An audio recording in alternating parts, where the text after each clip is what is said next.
السلام عليكم ورحمة الله وبركاته.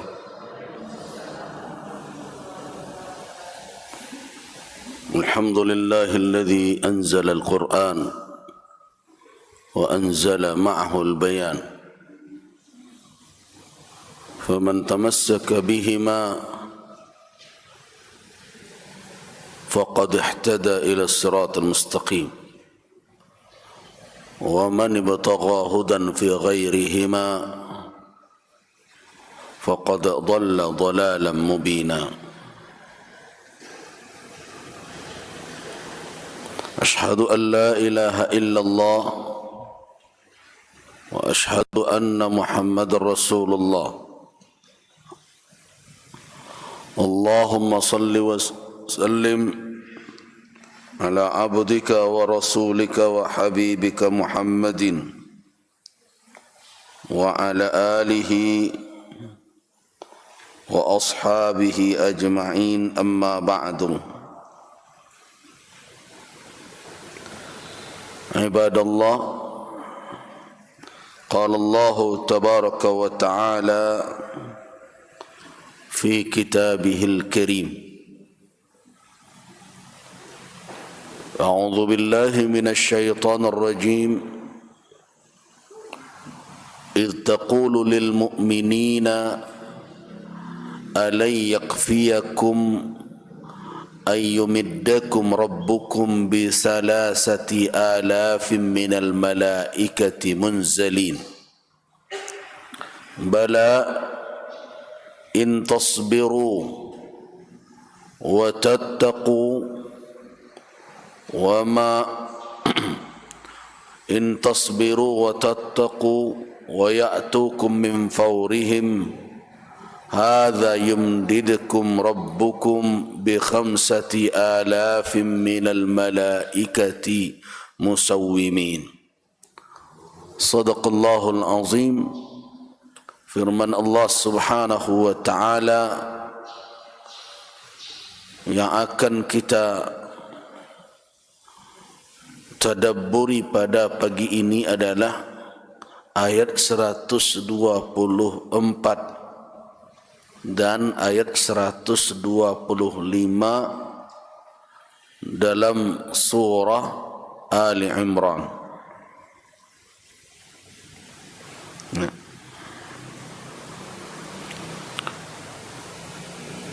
Idh taqulu lil mu'minin, tatkala engkau berkata kepada orang-orang yang beriman. Siapa yang berkata ini atau fa'ilnya adalah Rasul sallallahu alaihi wasallam. Apa yang dikatakan oleh Rasulullah? Alay yakfiyakum, apakah tidak mencukupi bagimu sekalian, ayyumiddakum rabbukum, Tuhanmu memberikan bantuan kepadamu. Madda, mengulurkan bantuan, mengulurkan kepadamu sebanyak bisalasati alaf, 3,000 malaikah, minal malaikati, 3,000 dari kalangan malaikat, munzalin, yang diturunkan oleh Allah Subhanahu wa Ta'ala. Ini adalah perkataan Rasul kepada orang-orang yang beriman ketika hendak berjihad, terjun dalam peperangan Uhud. Apa bentuk dari pernyataan atau perkataan itu? Apakah doa ke dia atau janjikah? Nah, kalau kita fahami redaksi dari kalimat ini. Ini adalah janji Rasulullah sallallahu alaihi wasallam kepada berjihad. Tapi itu tentu janji bukan berdasarkan kepada perintah beliau, karena malaikat akan patuh kepada Khaliqnya. Berarti janji Rasulullah adalah wahyu dari Allah Subhanahu wa taala kepada orang-orang yang berjihad dalam peperangan Uhud tersebut.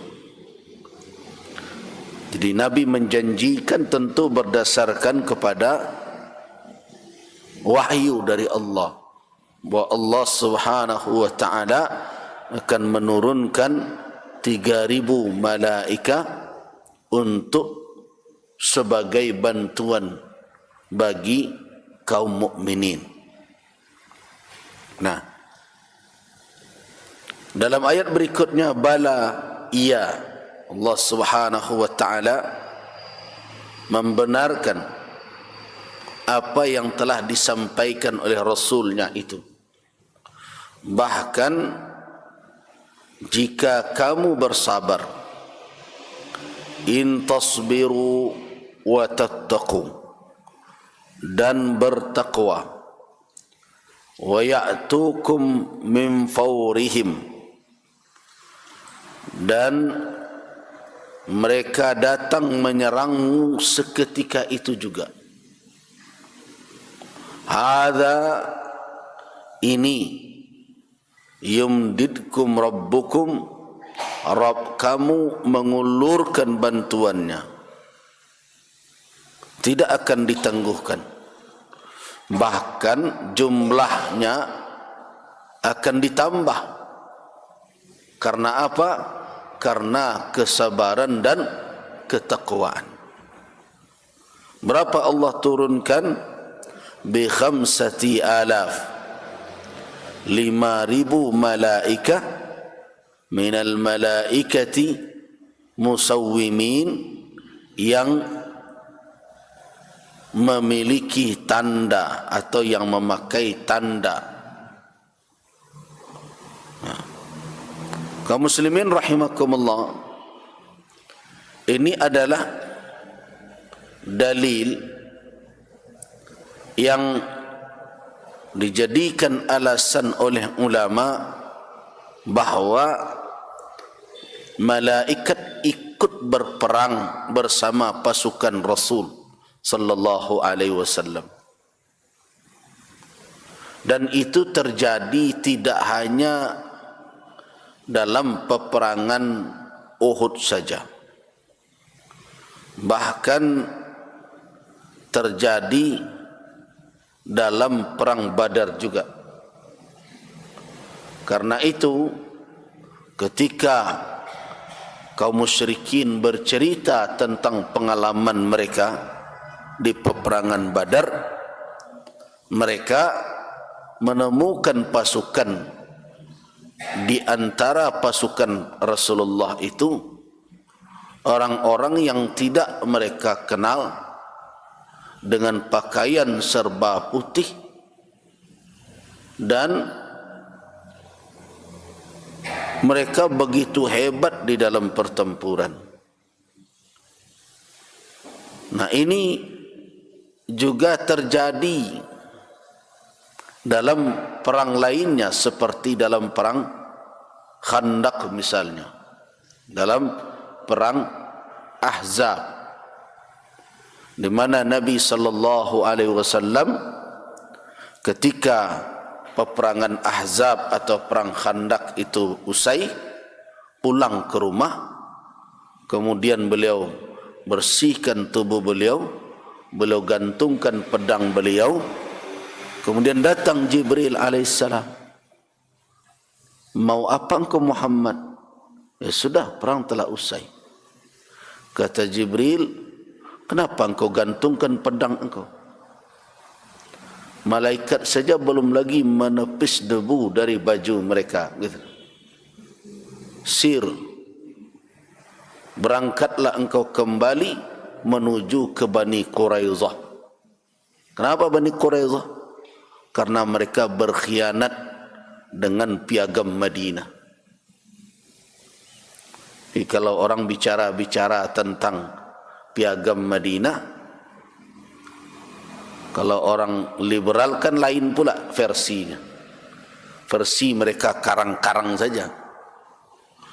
Seolah-olah piagam Madinah itu menjadi alasan bagi mereka untuk mencampur adukkan agama. Dan mereka katakan, begitulah toleransi. Padahal faktanya tidak demikian. Fakta sejarah mengatakan bahawa tidak terjadi Nabi hadir pula hari raya orang Yahudi. Jangan jadikan alasan bahawa Rasulullah mempuasakan hari Ashura berarti mencampur adukkan agama. Karena apa? Karena Nabi SAW adalah Nabi yang diutus melanjutkan Nabi-Nabi sebelum beliau. Beliau melanjutkan Nabi-Nabi sebelum beliau.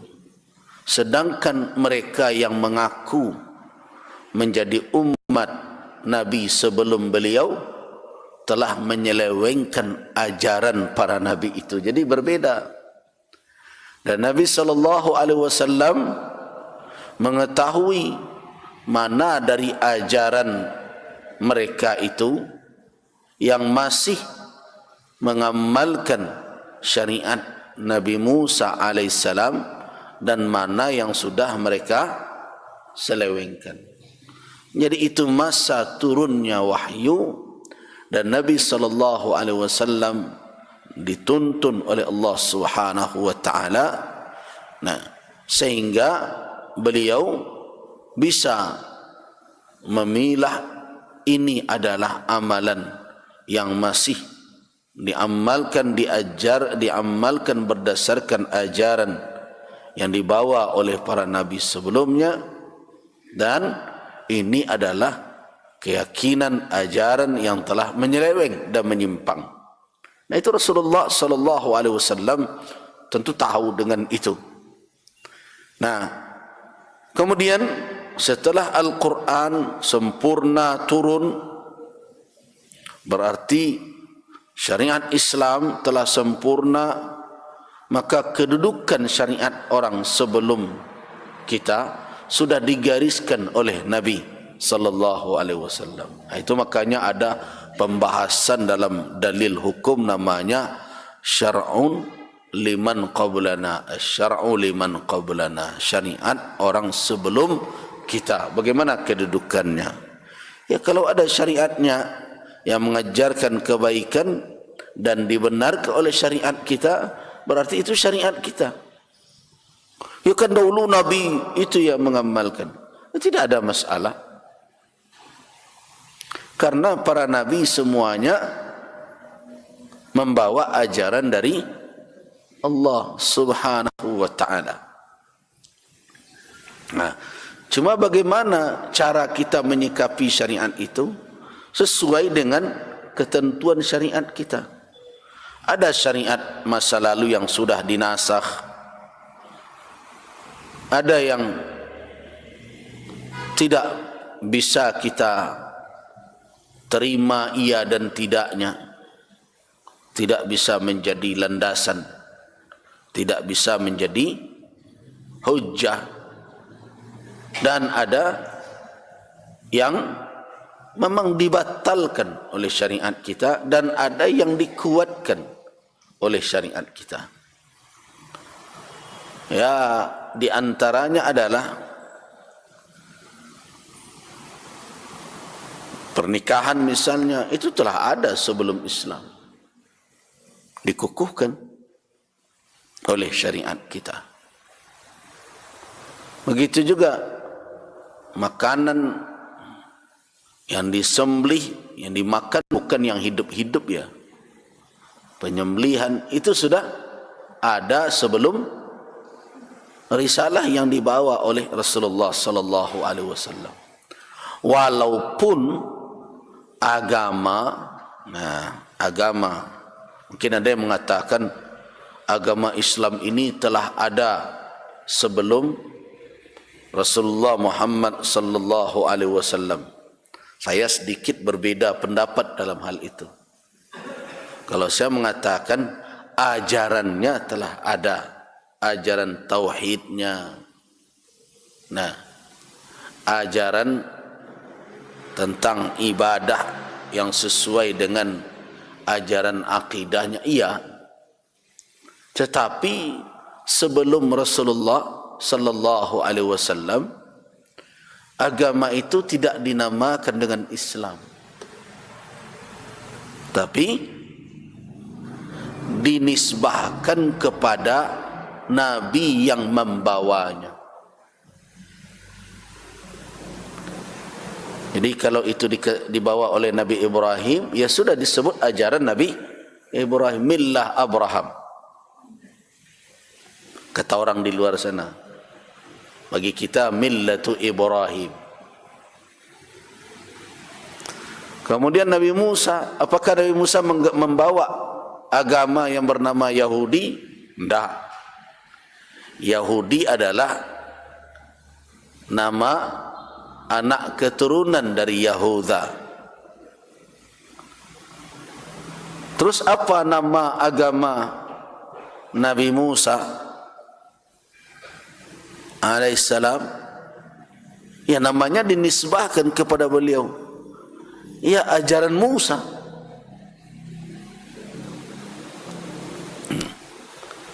Jadi setiap agama yang diajarkan oleh para nabi dinisbahkan kepada nama nabi itu. Oh, Nasrani apakah nama agama? Tidak.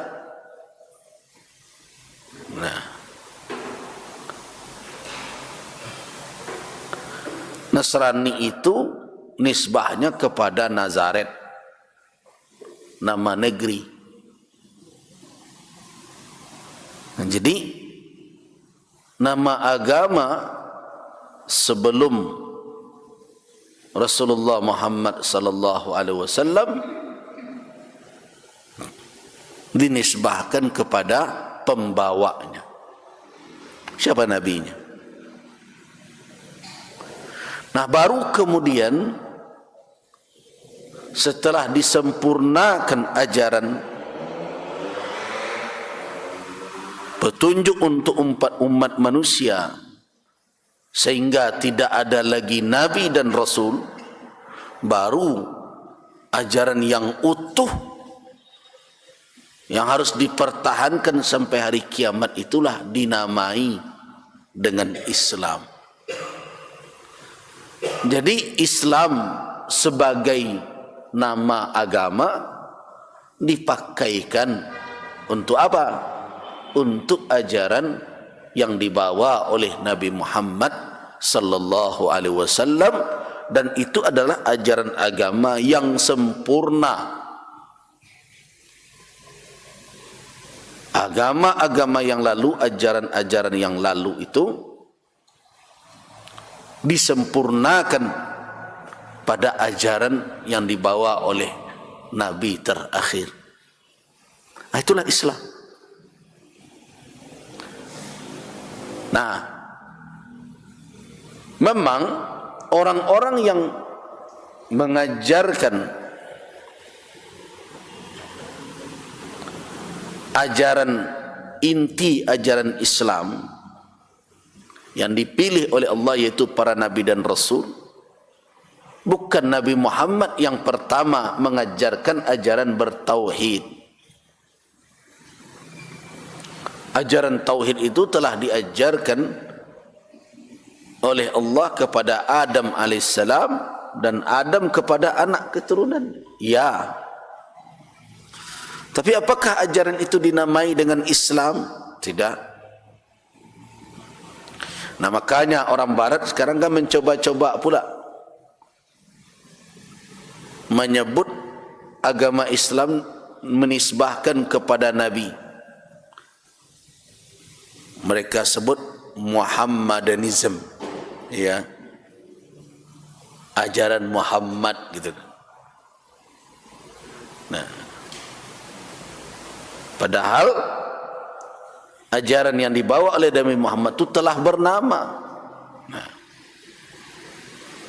dan intinya adalah berserah diri secara utuh, menjadikan agama itu lillahi, hanya Allah yang punya kewenangan untuk meletakkan ketentuannya. Ala anna lillahi dinul khalis. Jadi ini bukan agama buatan manusia. Karena itu berhati-hati di dalam beragama,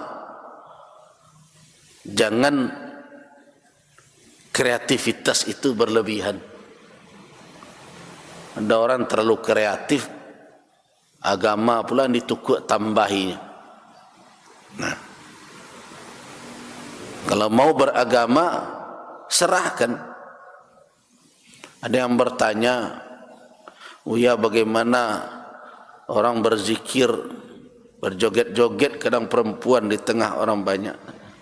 Saya tidak menemukan petunjuk berzikir seperti itu. Oh, kan ada pula yang membelanya. Terserah dia.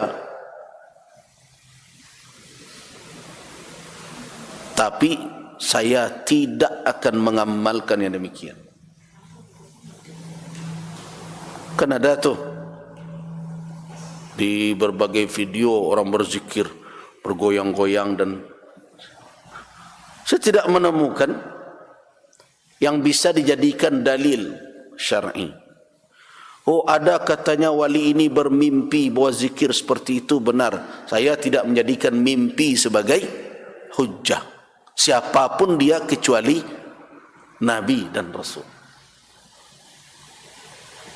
Nah, oh, dia dapat ilham, terserahlah apa yang mau dia sebut. Saya ingin beragama itu menyerah secara utuh kepada yang punya hak untuk menentukan, menunjukkan bagaimana agama itu diamalkan. Nah, prinsip itu yang saya ingin sampaikan kepada bapak-bapak dan ibu-ibu. Karena hari ini banyak orang berpandangan dan terus disampaikan begitu saja kepada umat. Jadi kalau ada yang saya mengaji dengan Buya Gus Rizal, baik. Kalau mengaji dengan saya, prinsipnya beragama ini menyerah. Serahkan agama ini kepada yang berhak untuk mensyariatkannya. Nah, kata si fulan, gurunya dalam kitab ini.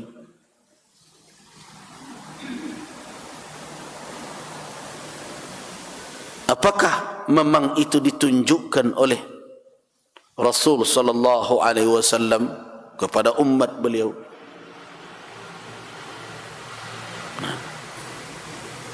Kemudian diamalkan oleh generasi terbaik umat ini, kemudian difatwakan oleh para ulama yang memang alim,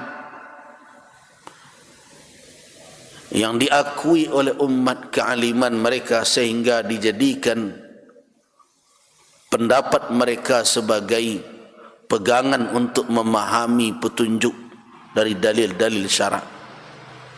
Kalau ada silakan. Tapi kalau tidak, oh kami punya ranji pula, punya silsilah.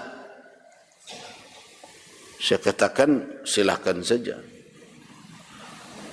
Tapi kalau perkara bagaimana berzikir, bagaimana beribadah, Nabi SAW tidak ada beribadah menyembunyikan ibadah dari umatnya. Beliau sembunyikan kalau memang itu bukan khususiat beliau, kalau bukan menjadi khususiat. Apalagi kalau kaifiat berzikir, ini kan petunjuk umum yang mesti sampai.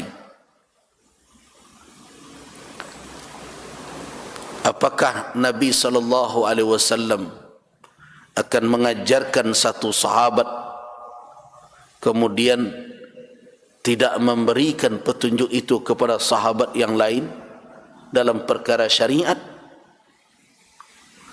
Saya tidak bisa menerima itu. Dari keimanan saya kepada kejujuran Nabi, siddiqnya Nabi, tablighnya Nabi, saya tidak bisa terima itu. Nah, dan saya berharap begitulah saya menjalankan agama ini sampai akhir hayat. Nah, begitu beragama. Nah, orang hari ini cenderung saya lihat membela apa saja kalau dari kelompoknya, mencarikan dalil-dalil. Tetapi dalam perkara-perkara yang bersifat muamalat, saya cukup lapang, tidak ada masalah. Ada orang yang heboh perkara arisan ya, halal atau haram. Saya katakan arisan itu halal dan telah difatwakan oleh banyak ulama. Nah, termasuk juga Al-Lajnah Ad-Daimah, semacam lembaga yang bertanggungjawab mengkaji berbagai persoalan. Dia lembaga yang menghimpun para ulama-ulama kibar di Saudi misalnya. Gitu juga ulama-ulama lainnya memfatwakan arisan ini boleh. Arisan ini kapan? Zaman modern dah.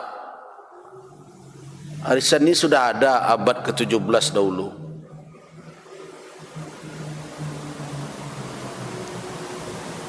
Arisan abad ke-17 sudah terdeteksi muncul. Karena itu ada fatwanya oleh Al-Imam Qalyubi. Qalyubi adalah yang pembuat hasyiah, catatan pinggir dari syarah kitab Minhaj karangan Imam An-Nawawi. Imam Nawawi punya kitab, kemudian disyarah oleh Imam Al-Mahalli. Nah, syarah itu diberi lagi catatan pinggir, salah satunya adalah Imam Qalyubi. Nah, di dalam hasyiah itu ditemukan bahwa ada suatu kebiasaan rutin ibu-ibu. Jadi kalau hari ini yang berarisan ibu-ibu, ya dulu sejarahnya ibu-ibu juga. Nah, namanya dulu adalah jam'iyah, atau menyebutnya jum'iyat. Kenapa? Karena mereka ngumpul uangnya setiap hari Jumat, di mana masing-masing membayar jumlah tertentu dan satu orang menerima. Terima semua, dan giliran berikutnya yang lain lagi membayar jumlah yang sama. Tidak ada kurang, tidak ada tambahnya. Akan itu arisan ya, gitu. Pembayarannya mesti cabut lot kan? Enggak juga. Ada orang mengatakan, boleh enggak arisan itu ketika si fulan menerima, dia mengatakan, enggak usah lah mbok, saya nusalah. Boleh saja. Yang penting intinya adalah kesepakatan. Nah, tidak ada yang dirugikan di situ. Nah, ya kan ada manfaatnya. Manfaat apa? Manfaatnya lebih cepat menerima. Tapi di sisi lain, yang cepat menerima, lama membayarnya, kan begitu. Ada yang membayar saja, kemudian menerimanya. Dia terima persis sejumlah yang dia bayar. Nah, karena itu difatwakan oleh para ulama, itu jaizah, boleh, mubah hukumnya, tidak ada masalah. Nah, kemudian datang pula ada yang memfatwakan, tidak boleh makan-makan jadi riba. Gitu. Saya sampai itu mana ide. Nah, harus difahami. Kalau ini menjadi persyaratan, satu, yang diukur dari jumlah penerimaan. Yang kedua, orang itu bukan orang yang saling kenal dan tidak terbiasa saling berhadiah, iya. Tapi kalau itu kelompok yang sudah saling mengenal dan mereka arisan makan juga sama-sama, kemudian tidak diambil berdasarkan persentase dan menjadi persyaratan tertentu jumlahnya dari yang diterima dan terpisah dari itu, ya tidak ada masalah, silakan saja. Itu tidak terkait. Kenapa? Ya dua lah arisan di situ terjadi. Satu arisan pitin, lain arisan makan. Tuh hari ini yang arisan ini, kemudian berikutnya yang menyediakan makan juga yang ini kan makan juga. Nah, apalagi kalau yang makan itu bukan peserta arisan saja, dibawa pula yang lain dan berbagai macam. Nah, tidak dikaitkan dengan perkara arisannya kan panu hanya terima. Urusan makannya yang terserah dia.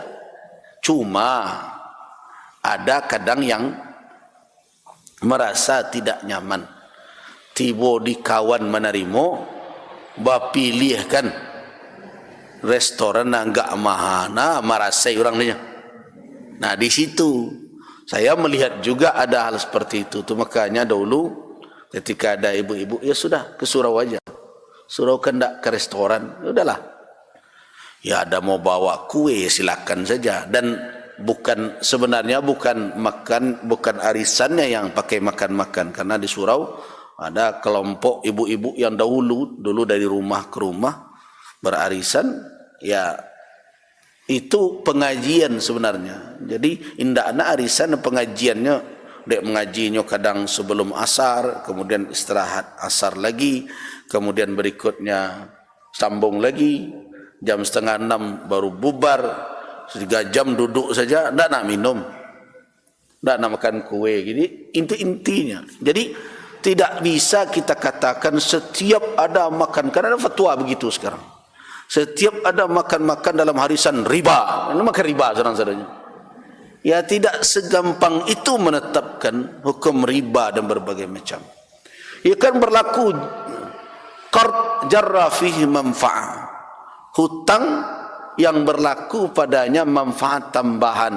Nah, saya katakan dari awal saja, kalau dihitung semuanya, arisan itu sudah ada manfaat lebih satu sama lain. Ini contoh. Ada sekelompok orang arisan, yang satu berasal dari Batu Sangkar, yang satu berasal dari Bukit Tinggi, yang satu lagi berasal dari Padang Panjang, yang satu lagi berasal dari Payakumbuh. Kan ada orang arisan begitu kan? Nah, saya mau tanya, kalau arisan itu diadakan di Bukit Tinggi, nah, kemudian kos biaya untuk ini jemput nih yang menerima yang dari Batu Sangkar, berbeda juga itu. Jadi kalau ke sana dibawakan hal-hal yang adi menjadi hal yang sudah menjadi biasa dan mereka sepakat memakluminya, akan berbeda terus. Kenapa? Itu lama benar orang kek tinggi peserta apa itu tak punya biaya untuk dapat PT arisan. Ambo jauh bara lo minyak ambo dan berbagai macam. Nah, jadi tidak seluruh makna kullu qardin itu kalau memang inti dari qard itu bertambah adanya. Tapi kalau urusan arisannya terima duit sebanyak ini berbagai macam, tidak ada kurang dan tidak ada lebihnya. Urusan makanan terserah di awak berkumpul dan sebagainya, ya sudah. Dan mereka terbiasa begitu terus, maka itu tidak masuk dalam kategori riba yang demikian itu. Nah, tapi kalau adolo arisan terima nomor 1 taruh saya, tapi orang 2 balik membayarnya 3 balik, itu yo tu riba itu. Nah, ada enggak jolo-jolo dan serupa itu? Jolo-jolo tembak namanya tu. Nah,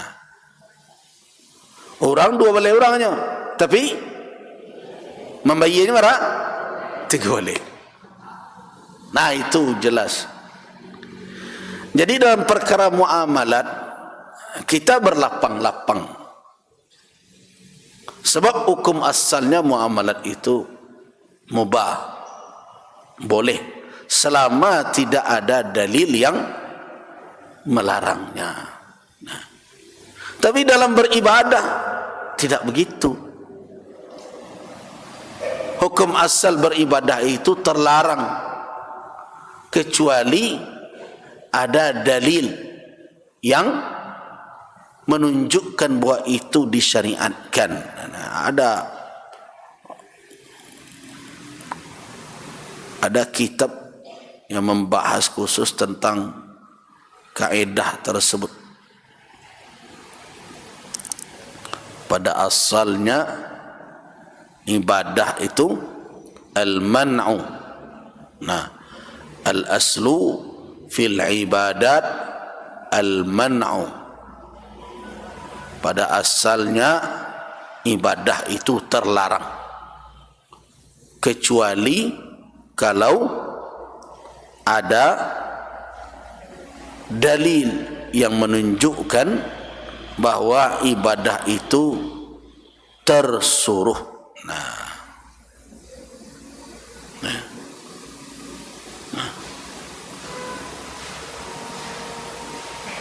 al-aslu fil ibadati al-man'u. Ada kalimatnya al-aslu fil ibadati al-hadar. Hadar sama terlarang juga. Nah,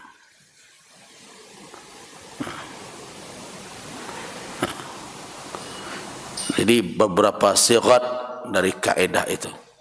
Al-aslu fil ibadati al-man'u wal hadar illa ma jaa bihi syari'u.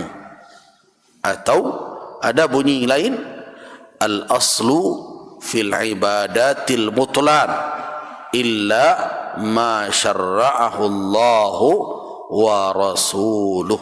Nah, begitu. Pada asalnya ibadah itu batal, tidak sah dikerjakan kecuali apa yang disyariatkan oleh Allah dan Rasulnya. Nah, ini mengakar kepada ada kajian ilmu usul fikih di dalam muqaddimahnya tentang al-hakim. Siapa yang hakim sebenarnya? Yang berhak meletakkan hukum, yang berhak meletakkan syariat? Allah. Inil hukmu illa lillah, ala lillahi dinul khalis. Begitu. Nah, itu beragama. Ini saya mau antarkan karena saya melihat agak khawatir melihat umat hari ini. Karena banyak ini majelis ilmu ini, kalau yang di masjid tidak banyak, yang ramai itu di YouTube. Nah, apalagi untuk menarik orang membuka YouTube itu berbagai macam pula, sudah masuk teori marketing pula. Kadang judulnya bombastis gitu. Khutbah yang menggelegar. Nah, tak tahu entah menggelegar tak jaleh. Kemudian ujung-ujungnya untuk kelangsungan channel ini tolong di subscribe. Nah, itu ujungnya. Gitu. Dan tidak sedikit pula kadang-kadang yang pokoknya tampil beda saja. Ada yang mengomentari ini ya, beberapa hari ini para ulama ditangkap itu oleh Densus 88 dengan tuduhan terlibat jaringan terorisme. Nah, katanya begitu, tapi saya tidak tahu rilis aslinya bagaimana. Makanya ada yang bertanya, Buya, apa komentar Buya? Apa yang saya komentari? Orang ditangkap, iya, tapi kenapa ditangkap? Nah, tapi kenalkah Buya dengan orang-orang yang ditangkap itu? Ya kenal.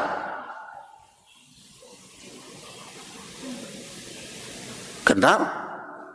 Dan selama ini di dalam berbagai event para ulama itu hadir, tidak ada terdengar mereka itu mengajak yang aneh-aneh berbuat teror. Nah,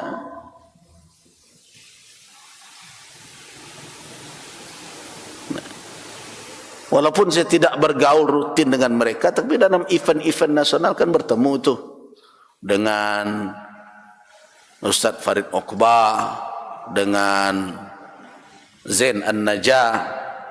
Apalagi Dr. Zain An-Najah itu secara alma mater kan sama dengan saya, sama-sama dari Al-Azhar. Beliau S1-nya di Madinah dahulu, S2, S3-nya di Al-Azhar. Dan orangnya lembut, dan tidak pernah. Beberapa kali kami jadi pembicara sama dalam forum,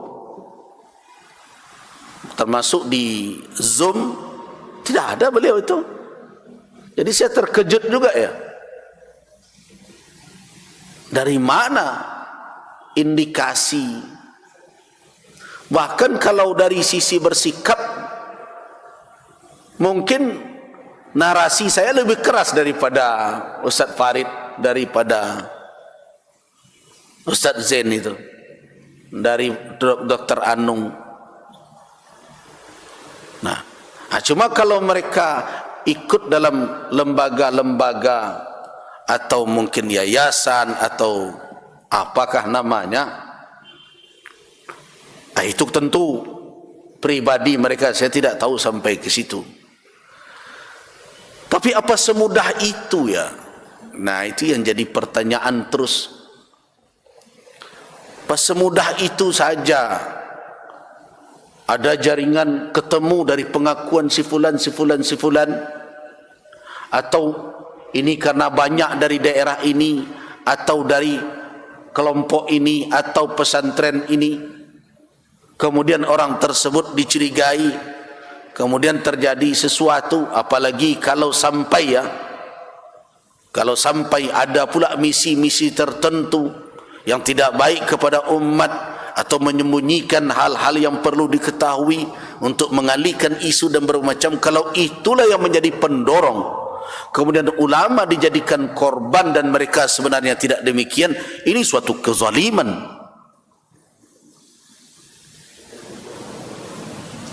Jelas-jelas kezaliman.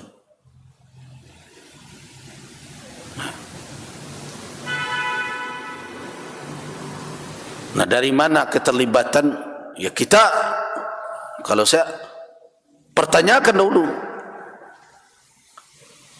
kenapa? Karena ini tokoh yang selama ini mereka adalah orang-orang yang dihormati oleh umat.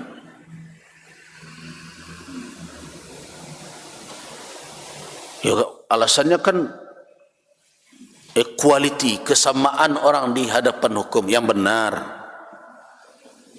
Iya mana samo.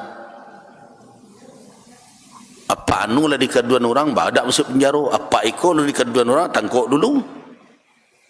Nah, jadi karena itu kalau ditanya saya mempertanyakan itu, apa alasannya? Terbuka. Jangan karena ada keterkaitan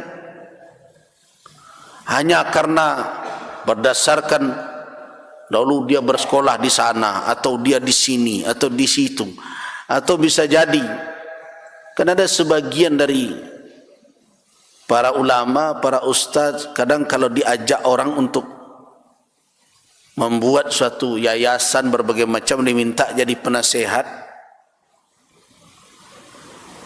kira-kira bagaimana? Saya yang termasuk agak pelit ya dalam urusan itu, diajak ajaran enggak, saya bilang.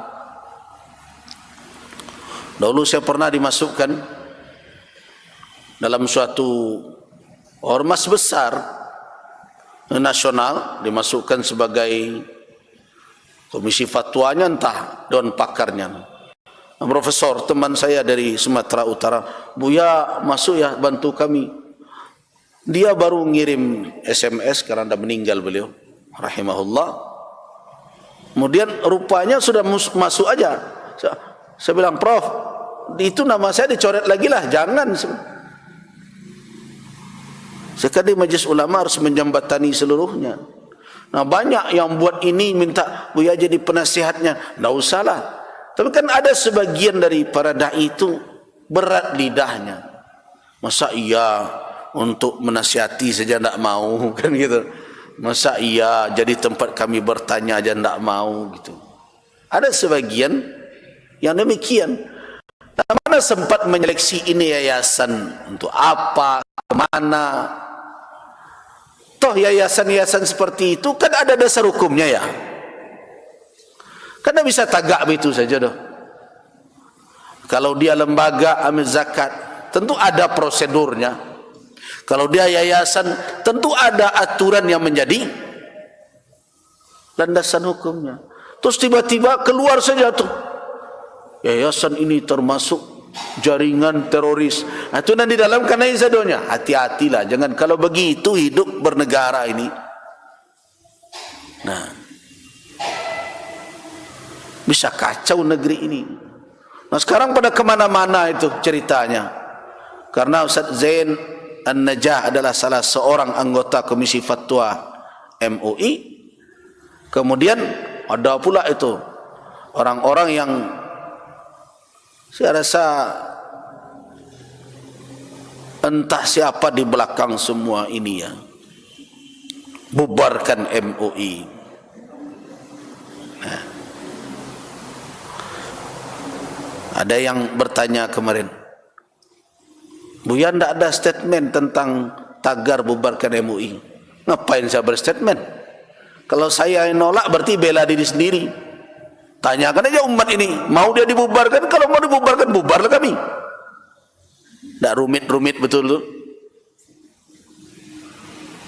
Kalau mau memang umat ini satu-satunya lembaga yang menghimpun seluruh ormas Islam, mayoritas ya, kalau tidak seluruh, mayoritas umat Islam dari berbagai faham untuk menjembatani dan menjawab yang tidak khusus mengelola umat dengan faham dan madhab tertentu, tapi di kalangan ahlus sunnah jelasnya ratusan ormas lembaga ada di dalam, dan itu satu-satunya milik kaum muslimin di negeri ini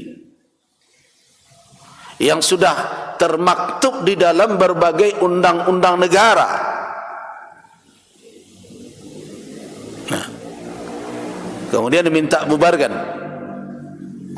Ya kalau ke saya ditanya, bubarlah lembaga Wiyadun, saralah bubar. Dan nambah ke berdakwah aja nya. Tapi umat mau enggak? Nah, karena memang banyak yang tidak senang dengan MUI. Apalagi MUI Sumbar, banyak dan tidak senang.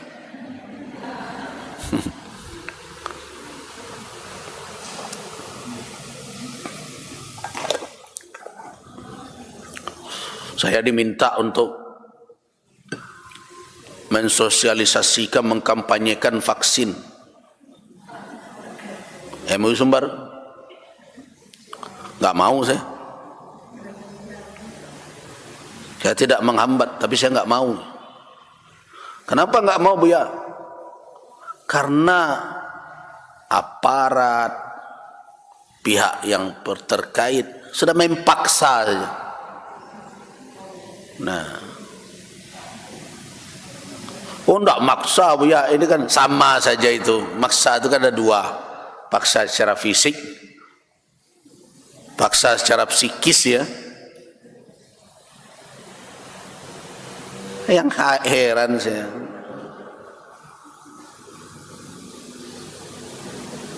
akibat itu tidak terpantau. Betapa banyak orang yang mengeluh setelah divaksin,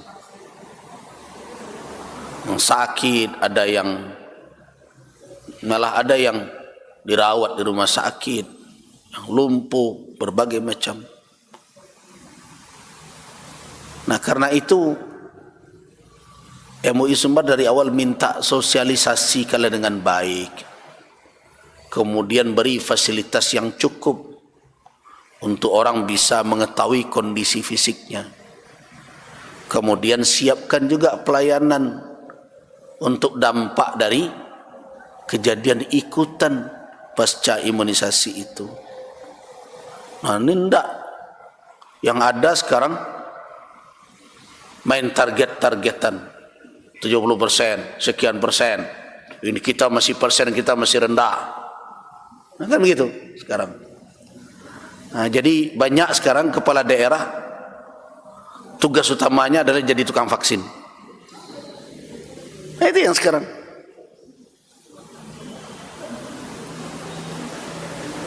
Banyak yang lain. Nah, sedangkan cerita yang sampai kepada masyarakat simpang siur. Sudah ada pula pernyataan dari pihak terkait. Saya baca dari Menteri Kesehatan, sulit orang memverifikasi bahwa memang ternyata pandemi tidak bisa dihentikan dengan vaksin. Ya, karena bisa dihentikan, ini pasal aja lah. Ini bagaimana ini? Jadi makanya ketika berkali-kali kami sidang di Komisi Fatwa, bagaimana ini vaksin? Tetap saja pada prinsip kita tidak menghambatnya, kita tetap pada prinsip pertama kita. Silahkan jalankan, tapi tidak dengan cara-cara pemaksaan. Cara-caranya harus humanis dan harus pendekatannya pendekatan yang persuasif, membujuk orang sehingga secara mental orang siap. Kadang-kadang karena tak siap itulah akhirnya dia menjadi takutnya lebih dulu, padahal suntiknya aluinya. Nah, dan takut itu akhirnya yang membuat dia menjadi drop. Nah, apalagi kadang-kadang di jalanan orang ditangkap kemudian disuntik. Ini bagaimana ini? Nah, yang lucunya dibanding-bandingkan negara lain sudah begitu, negara lain sudah begitu, negara lain pula disebut.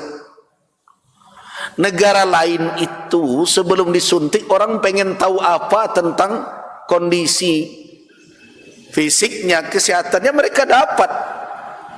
Bahkan bisa ya,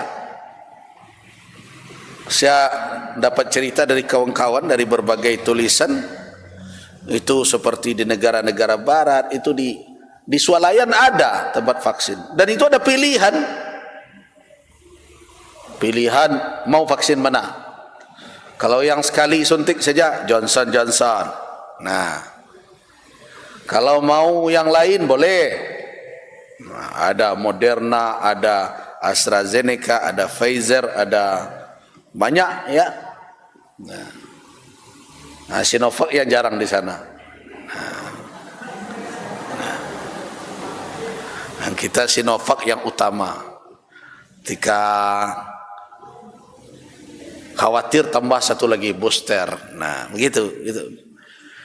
Nah, sebelum orang itu divaksin, orang bisa tahu lebih dahulu itu antibodinya berapa. Orang bisa akses kepada lembaga atau kepada pusat pelayanan kesehatan itu, karena itu menjadi prioritas di setiap negara. Bapak dan ibu-ibu, kalau pernah ya di Saudi mengurus orang sakit, saya berapa kali itu mengurus, itu dokter spesialis itu jarang praktek ya. Di rumah sakit itu hanya merawat kira-kira 2 orang gitu ya. 2 orang itu yang dirawatnya, 4 orang paling banyak. Saya ada dulu di rumah sakit An-Nur dan rumah sakit Wilada juga 4 orang. Kebetulan dokter dari Mesir, ketika dia tahu saya bahasa Arab dengan lahjah bahasa Mesir, dia dekat dan cerita, kamu tuh di mana dulu? Saya di Al-Azhar dan berbagai macam. Kemudian, ini berapa orang dokter ini orang yang sakit yang kau layani? Dia bilang cuma 2 saja. Ada jamaah saya yang operasi 2 saja yang dia layani. Begitu, dan sebelum diambil tindakan sekian dokter ahli itu mereka rapat dulu gitu. Begitu akses. Dan kalau itu orang Saudi gratis itu. Ninda, ada orang habis vaksin ngadu kepada dokter yang memvaksinnya. Bu, saya habis vaksin, jantung saya tidak terasa tidak nyaman. Dia bilang, oh baiknya ibu periksa dokter jantung. Suruh orang periksa. Ini bagaimana? Itu makanya saya katakan, ya sudah silakan, tapi maaf, saya tidak mau terlibat dengan cara-cara seperti itu. Kalau memang betul kita sayang dengan masyarakat ini, jangan paksa mereka. Jangan kaitkan dengan hak-hak mereka. Itu kan hak. Kewajiban mereka dituntut terus, tapi hak mereka bersangkut dengan ini. Nah, sekolah baru boleh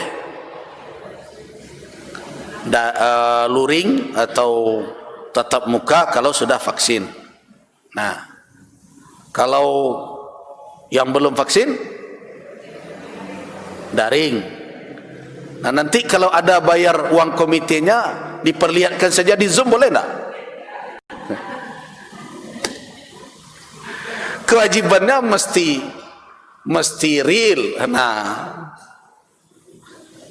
ini aneh. Pelayanan di mana-mana terkait vaksin. Kalau mau bayar pajak boleh enggak?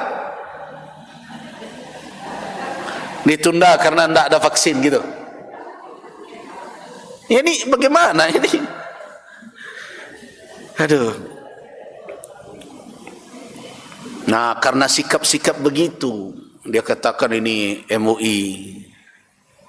Apalagi MUI Sumber. Nah, tidak mendukung, kita dukung. Tapi tugas ulama tidak hanya mendukung pemerintah. Tugas ulama juga himayatul ummah, untuk melindungi umat. Nah, tolong tuh difahami. Jadi yang kadang-kadang nuduh ulama radikal begini, tolong difahami. Ini tanggung jawab kami. Kami tidak oposisi dengan pemerintah, tapi kami bertugas juga untuk himayatul ummah, untuk melindungi umat dalam batasan yang kami mampu. Nah, itu prinsip itu. Dan saya kalau disuruh melakukan suatu sikap, mengambil sikap untuk mendukung orang yang berkuasa demi untuk kekuasaannya, misinya, kemudian saya yakin ini tidak kepentingan umat semuanya, kepentingan kelompok dan macam, dan umat rugi karena itu, teraniaya karena itu. Saya tidak mau. Sejauh saya mampu, saya tolak. Kalau tidak mampu lagi, saya berhenti jadi ketua MUI. Sudah. Ini tidak ada konsekuensi apa-apa di sini. Nah, apakah karena alasan itu barangkali makanya diangkat tagar bubarkan Majelis Ulama? Nah, kemudian disuruh saya komentar oleh wartawan, enggak mau saya komentar. Saya tidak mau membela diri sendiri. Kalau umat merasa bahwa Majelis Ulama dibutuhkan kehadirannya di tengah umat dalam kehidupan bernegara ini, dalam rangka menjaga keutuhan persatuan umat Islam, dalam menjaga keutuhan bangsa, untuk membangun negara kita dalam konsep yang sesuai dengan tuntunan Allah Subhanahu wa taala, selama yakin itu umatlah yang akan mempertahankan. Makanya ada beberapa pengurus MUI, bagaimana ya kalau kita yakin selama ini kita berbuat lillah, orientasi kita adalah keumatan, diam sajalah, tidak usah dilawan tuh orang-orang separuh masa itu. Ya kan, orang-orang separuh masa yang berpikir begitu tuh. Nah, sudah biarin aja. Saya katakan biarin aja.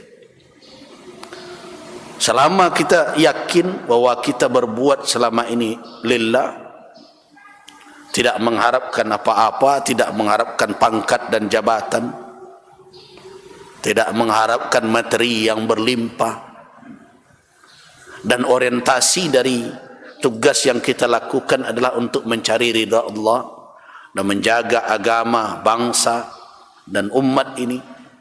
Selama itu kita lakukan, yang seperti itu kan ada saja. Jangankan ulama, Nabi saja ada kelompok Abu Jahal CS itu, yang setiap saat tidak pernah lelah dan letih berfikir bagaimana membungkam.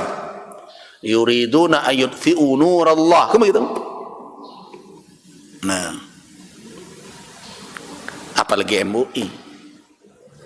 Maka saya enggak gelisah, mau dibubar kamu apa, biarin aja sebenarnya. Nah, cuma para dai, para ulama mesti dipertanyakan, kenapa mereka ditangkap? Oh, mereka masuk jaringan, jelaskan seperti apa jaringan itu. Nah, oh, mereka ada kaitan. Sekarang kok anak-anak PKI dibiarkan? Jelas ada garisnya. Ngaku dia. Bahkan bangga dia. Sudah tidak sedikit indikatornya mereka ingin membangkitkan kembali faham yang demikian. Orang-orang yang benci kepada agama,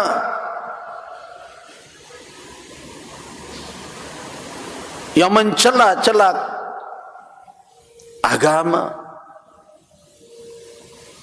dibiarkan. Jadi salahkah kalau umat mempertanyakan kepada aparat kepolisian, Densus kah?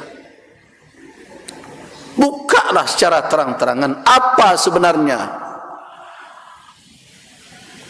Nah, kalau ini tidak terbuka, ini bangsa ini hari ke hari akan hidup terus dalam suasana saling curiga satu sama lain. Lihatlah narasi-narasi media hari ini. Saya tidak tahu, orang yang merasa nasionalismenya tinggi ya, apa tidak gelisah melihat antar satu dengan yang lain itu terlontar narasi saling mencurigai dan saling tuduh? Kenapa dibiarkan? Apa memang ini sengaja, seperti analisa sebagian orang yang mengatakan ini pengalian isu dari berbagai macam kasus yang telah terbongkar keterlibatan pihak-pihak tertentu yang mestinya menjadi pengayom umat dan masyarakat malah mengambil keuntungan dari berbagai macam situasi yang sangat mengerikan ini. Bisnis di tengah pandemi dan berbagai macam. Nah, jadi Bapak dan Ibu, perlu ini kita fahami. Jadi jangan, umat Islam ini kadang-kadang mereka ada yang ingin menghindari informasi itu. Saya tahu kadang pengajian kita perlu saya bawa ke sana supaya umat ini jangan terkejut-kejut saja nanti. Ada orang, ambo jadi orang saleh salah seorang, tak usah cerita itu. Awak hidup di mana? Anak awak ke lima. Masa kita tidak tahu itu? Rasul dulu di masjid itu tidak bicara kaifiat salat saja, tidak bicara tentang fikih ibadah, dan tidak itu saja, berbagai persoalan. Masalah di pasar sana beliau nasihati di rumah Allah. Masalah ekonomi, bahkan kembali kita ke ayat tadi kan terkait dengan persiapan bagaimana peperangan Uhud akan terjadi, di mana Nabi melakukan musyawarah akbar, musyawarah kubra ya, di masjid. Ada orang yang mengatakan kalau ngaji je buya tu kadang-kadangnya cerita politik. Iyo, politik harus kita bahas, tapi saya bukan politisi. Nah, kan tak pernah terdengar apa-apa dan ibu-ibu ambo mencalek dah. Kalau nado foto ambo berserak-serak sepanjang jalan dah. Dan tidak akan. Nah, tapi bukan berarti kita dibutakan. Inilah penyebab orang-orang yang ingin menjauhkan umat dari berbagai macam informasi aktual. Itu sebenarnya ingin membutakan umat ini. Kalau mereka sudah tidak tahu apa-apa, di saat itu mereka menjadi farisatun sahlah, menjadi mangsa yang mudah. Itu makanya awaklah kehilangan tungkek berulang kali. Orang gaib saya tak mau 2 kali. Nah, itulah yang terjadi. Itu makanya saya ingatkan terus umat. Jadi kembali kita kepada petunjuk dari ayat tadi, bahwa apa alasan bahwa malaikat datang membantu? Dalilnya di dalam Al-Quranul Karim. Cuma persoalannya hari ini, apakah malaikat itu membantu berdasarkan pesanankah atau berdasarkan perintah dari yang punya kuasa memerintahnya?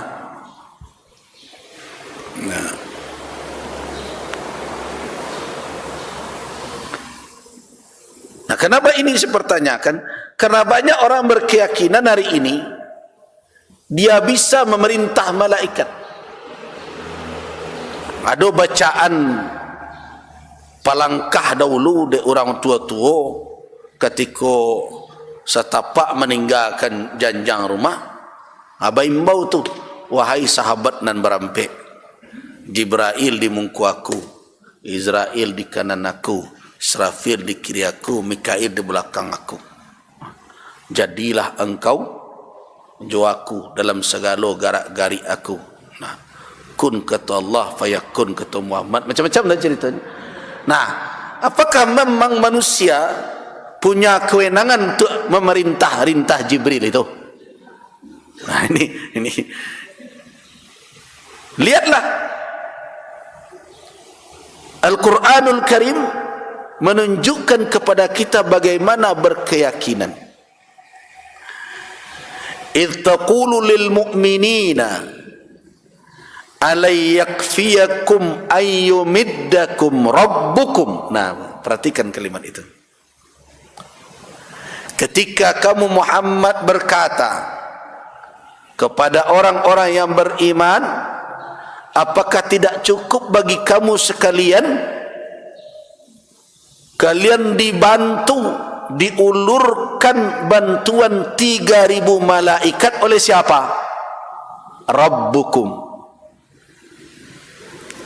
Nah, Tuhanmu. Nah, karena itu tidak perlu minta pertolongan kepada malaikat. Wahai malaikat ini, malaikat itu, gitu kan.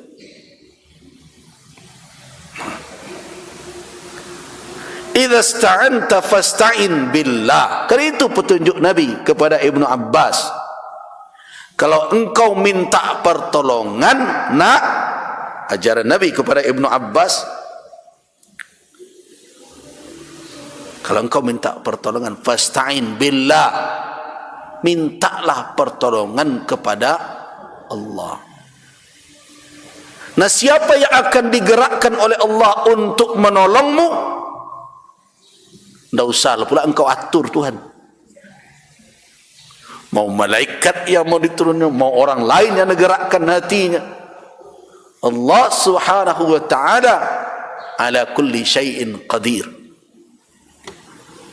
Nah, begitu ya berkeimanan. Nah, karena itu dalam apapun bentuk kita membutuhkan pertolongan, kita tidak boleh hanya bergantung semata dengan sabab yang zahir. Memang ada sabab yang lahir. Wah, minta tolong ke Pak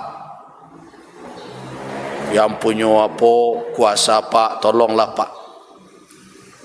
Tapi ingat, itu hanya isti'anah, meminta pertolongan bil asbab, dengan sabab-sabab yang tunduk dalam ketentuan sunnatullah. Tapi kita yakin secara akidah yang menghubungkan antara sabab dan akibat, yang menggerakkan sabab berfungsi mendatangkan akibat adalah yang menciptakan sabab dan musabab itu. Itu nan jan goyang keimanan itu. Ya, awak kan minta tolong jual ambil air ya iyo. Wah, minta tolong kau orang untuk mantan wak situ iyo. Itu kan sabab akibat. Tapi jangan goyang bahawa sabab akibat itu bisa terjalin dan efektif atas izin Allah subhanahu wa ta'ala. Nah, jadi begitu kita berkeyakinan. Jadi kalau ada keyakinan-keyakinan selama ini, bisa minta tolong ke malaikat, ke jin, ke akuan, berbagai macam ya. Ada orang yang punya harimau bagai.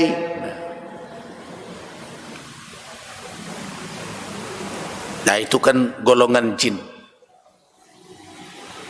Golongan jin yang membuat MOU lah bahasa canggihnya. Jadi punya kontrak dengan seseorang, apakah melalui pertapaan ya, atau melalui mantra yang dia baca. Nah, hadirlah. Dan itu bisa terjadi, bisa saja mereka bersekongkol. Dalam Al-Quran kan ada, wa kana rijalun minal insi, ada kalangan dari kalangan manusia. Nah, wa annahu kana rijalun minal insi ya'udzuuna. Ini surat Al-Jin ayat 6.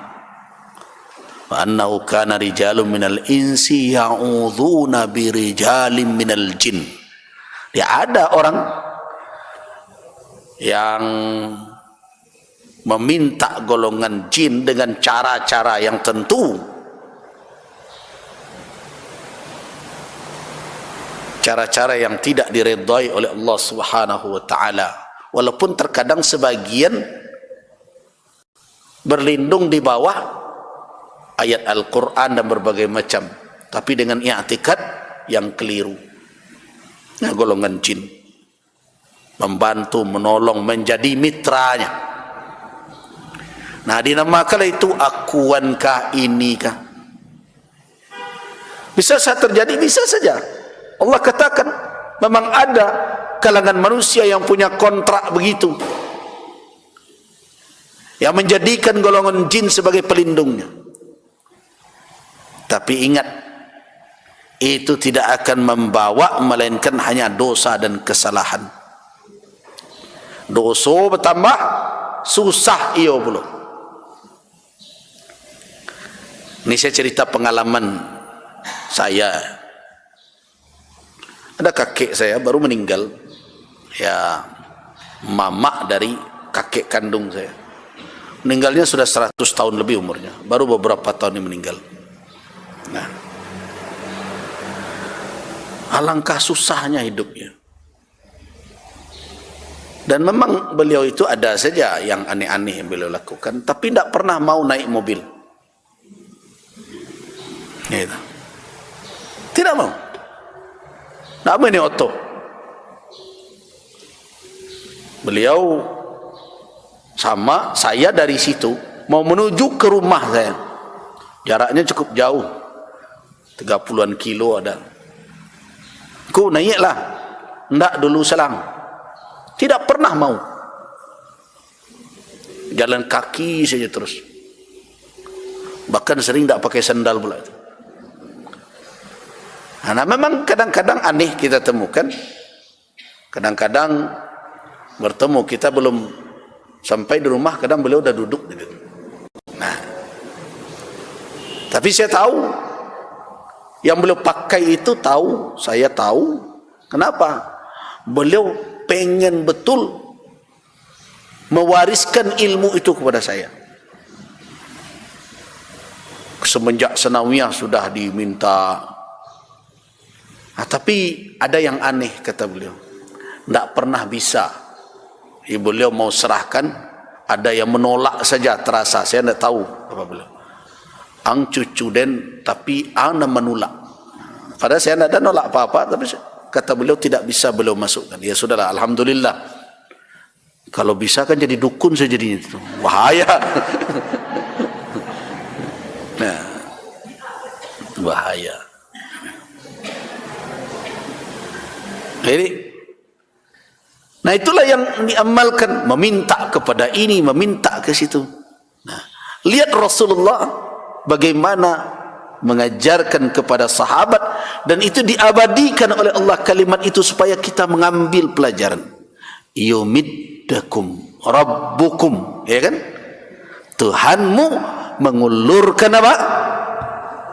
Bantuan kepadamu dengan 3.000 malaikat. Nah, jadi sekarang kita dapat pelajaran akidah dalam Al-Quran, idza sta'anta fasta'in billah. Nah, disitulah kalau kita jaga itu, baru kita mengamalkan iyyaka na'budu, iyyaka nasta'in. Baik, kita cukupkan sampai di sini. Saya mau ke Solo, sepupu saya meninggal. Banyak maaf, waffaqanallahu wa iyyakum lima yuhibbu wa yarda. Assalamualaikum warahmatullahi wabarakatuh.